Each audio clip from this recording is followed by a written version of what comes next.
এখন আপনাদের কাছে দেখাতে চলেছি ঢেঁড়স বাউল মাছ দিয়ে ঝোল করছি।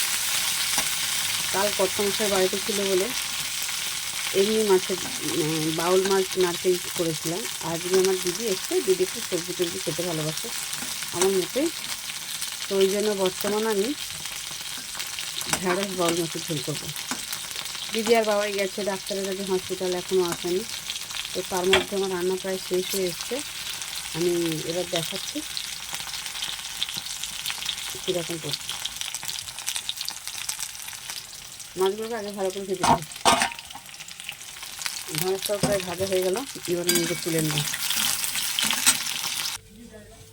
তেজপাতা কিছু না, শুধু পেঁয়াজ কুচি দিচ্ছি, শুধু পেঁয়াজ কুচি দেবো, আর আমি কিছুই দেবো না। পরিমাণ মতো নুন দিচ্ছি। পেঁয়াজ ভাজা ভাজা হয়ে গেছে, লঙ্কা গুঁড়ো দিলাম। তোর বাবা আসমানি কি স্মার্ট বাজারটা দেখিয়ে নিলি না? দেখিয়ে নিচ্ছিস? ভেতরে ঢুকিয়েছিলি? হলুদ গুঁড়ো দিলাম, টমেটোটা দিলাম। হ্যাঁ, সেগুলো তো বাবার বাড়িতে ছেড়ে দিয়েছো।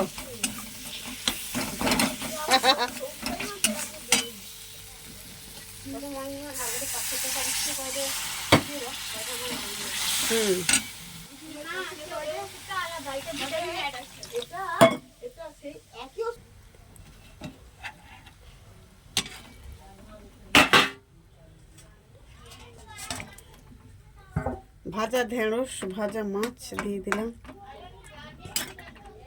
এবার একটু ঢাকা দিয়ে দেবো।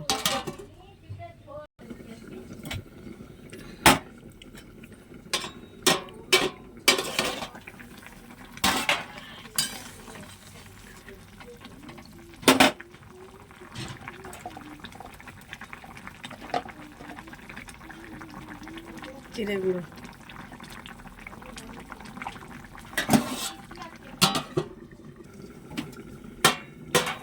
একটা খোলা দিয়েছি।